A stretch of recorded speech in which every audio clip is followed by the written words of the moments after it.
예, 첫 번째 토론을 맡은 한국노총 정책국장 장인숙입니다. 먼저 김승택 직무대행님하고 조만업 이사장님의 발제 잘 들었습니다. 굉장히 많은 부분에 동감하는 부분이 많고 그런 부분들에 있어서 현장에서부터 많은 부분이 혁신되었으면 좋겠다는 생각을 가지고 제 토론문은 72쪽에 나와 있습니다. 그걸 보면서 이야기를 하도록 하겠습니다. 다 아시다시피 이명박과 박근혜 정권 9년을 거치면서 한국의 노동시장은 굉장히 열악해졌습니다. 이 표에 나와 있듯이 기본적인 한국의 고용 지표를 살펴보면 이미 통계상 100만을 넘어선 실업자가 있습니다. 그리고 청년 실업률은 가장 최악이고요. 그다음에 OECD 평균 70%에도 못 미치는 59.7%의 낮은 노동소득 분배율로 사회 양극화와 불평등은 심각해지고 있고, 다 아시다시피 우리나라의 노동자 절반이 비정규직으로 고용 불안이 굉장히 심각한 상태입니다. 그리고 세계에서 가장 짧은 근속연수와 고용 불안정이 따라오고요. 세계에서 가장 빠른 고령화가 지금 진행되어 있고, 이름으로써 지난 정권 동안 고용 없는 성장으로 해서 일자리는 더욱 어려워지고 저성장이 구차화되면서 고용 없는 성장이 우리 사회에 만연해 있는 상황에서 문재인 정부가 새롭게 출범을 했습니다. 문재인 정부의 일자리 정책의 핵심은 좋은 일자리를 늘리고 노동시간과 비정규직은 줄이며 고용의 질은 높이겠다는 것들을 핵심 정책으로 내놨고요. 그리고 일자리 위기와 양극화 문제를 극복하기 위한 방향으로 일자리 소득 주도 성장 패러다임을 들고 나왔습니다. 이것은 그냥 일자리를 늘리는 게 아니라 좋은 일자리를 늘리면 가계 소득이 올라가고, 가계 소득이 올라간 만큼 소비 확대가 이루어지고 내수 활성화가 돼서 바로 경제 성장을 견인할 수 있는 원동력이 된다는 게 문재인 정부의 어떤 국정 운영 철학인 일자리 정책의 핵심인 것 같습니다. 그래서 지금 고용 없는 성장으로 일자리 문제가 어떻게 보면 대한민국의 미래를 좌지우지할 그런 난제로 대두되는 상황에서 공공고용 서비스 혁신 방안 통으로는 굉장히 시의적절하고 의미 있다고 생각합니다. 발제 1과 2에서 말씀하신 대로 여러 부분에 있어서 동의를 하고 그런 부분대로 갔으면 좋겠다는 이런 생각도 있습니다. 그럼에도 불구하고 발제 1에서 중장기 발전 전략에 대한 부분에서 그런 부분은 앞으로 논의해야 될 과제인데요. 민간 위탁의 확대를 논의하기 전에 먼저 고용 인프라에서 공공과 민간의 역할에 대한 명확한 정리가 선행되어야 되고, 이걸 어떻게 개편할 것인가, 이런 방향에 따라서 민간 위탁이든지 민간의 이런 부분들은 그때 논의해도 된다고 생각이 듭니다. 그리고 발제 2 같은 경우는 국민일자리공단 설립에 대해서 제안을 해주셨는데요. 굉장히 현장에서 오랫동안 고용 서비스를 담당했던 전문가였던 깊은 고민이 엿보이고요. 그리고 그러한 고민이 아니라 어떤 지금 현 정부의 일자리의 어떤 질 좋은 일자리의 정책과 관련해서 현장에서부터 국민들에게 맞춤형으로 좋은 일자리 서비스를 제공하겠다는 의지를 엿볼 수가 있었습니다. 제안하신 국민일자리공단의 여러 업무나 인적 구성 이치, 이러한 것들은 이후에 개편 방향에 대해서 논의할 때 굉장한 시사점을 던져주고 있다고 생각을 하고요. 무엇보다 고용 서비스를 담당하는 노동자에 대한 어떤 노동권 보장 및 근로조건 개선은 이후 논의에서도 가장 중요한 원칙이어야 한다는 것들을 이 발제문에서 엿볼 수 있어서 굉장히 좋았던 것 같습니다.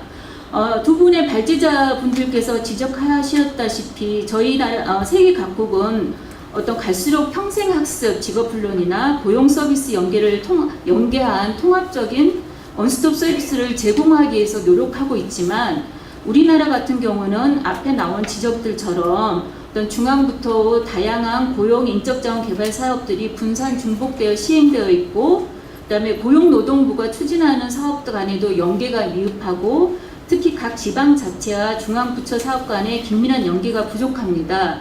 이러한 문제들이 굉장히 노정되어 있는 상태인데요. 첫 번째로 문제점을 지적하자면 훈련이나 자격, 일 연계 제공을 위한 통합 체계가 부재합니다. 현재 고용복지 플러스 센터 체계를 도입해서 운영하고 있지만 이것이 궁극적으로 어떤 목적인 일자리 연계 강화를 통한 고용 증가에 효과가 있었다고 보기에는 아직은 어려운 상황이라는 것입니다. 그리고 하나의 어떤 고용복지 플러스 센터에 모아놓긴 했지만은 그러한 서비스를 제공할 수 있는 근본적인 체계 개편이 이루어지지 않는 상태에서 어떻게 보면 하나로 모아놓은 형식만 갖추는 그러한 것들이 지금 되고 있는 상황이기 때문에 문제가 더 있는 것 같습니다. 그리고 두 번째는 고용지원 서비스 제공 조직과 인력의 전문성 부족을 들 수 있습니다. 표에 나와 있지만 한국노동연구원이 2015년에 우리나라 고용 서비스 선진화 어디까지 왔나 이 연구 결과에 보면 고용 지원 서비스의 문제점으로 여러 가지 것을 들고 있습니다. 이 여러 가지 것들은 앞에서 두 분의 발제에 통해서도 다 드러났는데요. 어떤 낮은 수준의 취업 지원 서비스를 제공하고 있고, 그리고 단순 취업 정보만 제공하여서 취업 성과가 낮고, 전문 상담원의 부족으로 어떤 고품질 고용 서비스 제공은 역부족이고, 그 다음에 어떤 지도나 감독에 치중한 나머지 공공과 민간 협력 체계 구축 시도가 미흡하다는 거고, 이런 것들을 타개하기 위해서 어떤 역할의 변화 같은 것들은 끊임없이 해오고 있음에도 불구하고 업무 개수 기준이 약 40%가 고용 서비스 기능인 반면 과반수 이상이 그의 업무이고, 그리고 많은 부분에서 민간으로 위탁을 추진하여서 고용센터 자체적 인력과 전문성을 가지고 공공성을 강화하는 고용 서비스, 공공 차원의 고용 서비스 기능을 제공하고 있다고 보기는 어려운 이러한 문제점들이 여러 노동연구원의 연구 결과에서도 드러난 바 있습니다. 그래서 지금 현재 어떤 조직 체계 하에서는 현 정부의 일자리 우선 정책을 뒷받침할 수 있는 양질의 고용 서비스 제공에는 한계가 있다. 그럼 이걸 바꿔야 된다는 이런 시사점이 있는 것 같습니다. 그래서 수요자 국민 중심의 어떤 고용 원스톱으로 제공할 수 있는 고용 서비스 제공의 어떤 체계가 필요하고, 아까도 발제문에서 나왔지만 고용 건강보험, 고용 서비스, 그다음 국민연금 산재보험 중 고용 서비스만 통합 체계가 부재한 상태입니다. 그리고 내실 있는 고용 서비스 통합 지원 체계 구축을 통해서 정책의 어떤 통일성이나 지속성, 효율성 제고가 필요한 상황이어서 이제는 조직과 구성원의 특성을 고려하여서 훈련, 자격일 연계를 강화할 수 있는 국가고용 지원 서비스의 어떤 통합 체계 개편이 필요한 시점이라는 것이 저의 생각입니다. 이렇게 했을 때 어떠한 기대 효과가 있을까를 보면요. 직업 상담과 알선과 교육 훈련 통합으로 어떤 원스톱 고용 서비스를 제공할 수가 있고요.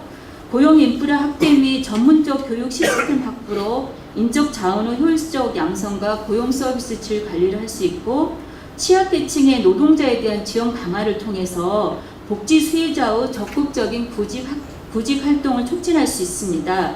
그리고 또한 민간 기관의 폐해 방지 및 대응 강화를 할 수 있고, 양질의 일자리 창출 및 고용의 질 개선, 정책의 어떤 실효성이나 예산, 그다음에 수행 인력의 통합 의사결정 체계를 구축해서 현장성과 현장 수용력을 제고할 수 있는 그러한 기대 효과가 나타날 수 있을 것 같습니다. 그렇다면 마지막으로 고용 서비스 통합 체계 개편 방안은 어떤 식으로 이루어져야 되냐, 이게 오늘의 어떤 토론의 가장 쟁점인 것 같습니다. 그간 이러한 토론이 굉장히 많이 있어왔고, 그리고 노사정위원회의 경제소위원회를 통해서 고용 서비스 선진화 방안 논의 등 여러 통합 조직체계 개편 방안에 대한 논의가 진행되어 왔지만 그 이후로 중단되어 있는 상태입니다. 저 같은 경우는 오늘 토론회를 기점으로 인해서 고용 서비스 혁신 방안, 지금 명칭은 좀 상관없다고 생각하는데요. 이러한 사회적 논의를 시작해야 할 것인가를 시작해야 된다고 생각하는데, 저희 이제 한국노총 같은 경우에는 현재 노사정위원회에서 전면 불참하고 있는 상황에서 어떤 노사정위원회는 새로운 틀을 꾸려야만 노사정위원회를 좀 생각해 볼 수 있다, 이런 것들을 말씀드리겠습니다. 그리고 일회성이 아닌 지속적인 어떤 전문가 토론회, 공청회, 여론 수렴 등을 통해서 일자리 창출 및 고용의 질을 개선할 수 있는 방향으로 조직 체계를 만들어야 되는데요. 그럼 여태까지 조직 체계를 통합적인 조직 체계를 만들어야 한다고 그간에 무수한 논의가 있었음에도 불구하고, 그럼 또 이제부터 시작이냐, 이렇게 가지 말고 문재인 정부 임기 내에 로드맵을 짜서 그 임기 내에 어떻게 방안을 마련할 것인가가 나와야 된다는 겁니다. 이제는 정부가 어떤 일자리 창출 부분에 있어서 본격적인 개혁 의지가 있다면 정부 주도로 지금 현재 그 일자리 창출과 질 개선 관련해서 사회서비스 공단이 이야기되고 있습니다. 그래서 사회서비스 공단처럼 일단은 뭐 사회서비스 공단으로 하더라도 그 다음은 또 무슨 공단, 고용서비스 공단이 됐던 국민 일자리 공단이 됐던 그런 부분들에 있어서 정부가 의지를 갖고 임기 내에 이런 것들을 실현하겠다는 걸 가지고 로드맵을 짜야 한다는 것을 말씀드리고 싶습니다. 이러한 통합적인 체계가 개편이 되면 이 틀 안에는 전통적인 고용 서비스와 평생 직업 훈련까지 연계한 수요자 중심의 맞춤형 고용 서비스로 거듭나고 고용 서비스와 복지 서비스를 연계해서 청년 실업자, 여성 노약자, 장애인을 포함한 어떤 취약계층의 고용 촉진을 할 수 있는 이러한 지원 강화로 사회 안전망 역할까지 강화해야 되고요. 종합적인 고용 서비스 프로그램을 제공함으로써 이를 위해서는 또한 법률과 제도 통합도 필요하다고 생각합니다. 저의 의견은 어떤 새 술은 새 부대에 담아야 되지 않느냐, 이런 의견들, 이런 논의가 본격적으로 시작되어야 된다는 거고요. 그 과정에 있어서 가장 중요한 것은 고용 전문가뿐만 아니라 실제 현장에서 고용 서비스를 담당한 기관이 있습니다. 한국고용정보원, 한국산업인력공단, 한국폴리텍 대학 등 여러 기관들이 있는데요. 이 기관들의 어떤 이해 당사자 그리고 노동자와 노동계 참여가 그 과정에 있어서 필수적이라는 것입니다.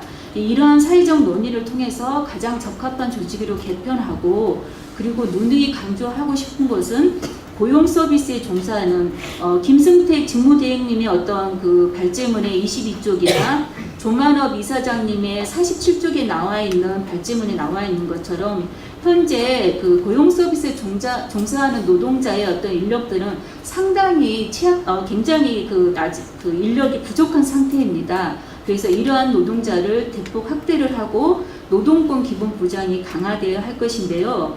저희 오늘 그 조만업 이사장님의 어떤 국민 일자리 공단의 제안처럼 앞으로 한국노총도 이러한 사회적 논의에 적극 참여하면서 고용 서비스 통합 체계 마련에 나설 것임을 말씀드리면서 제 토론은 마치도록 하겠습니다. 고맙습니다.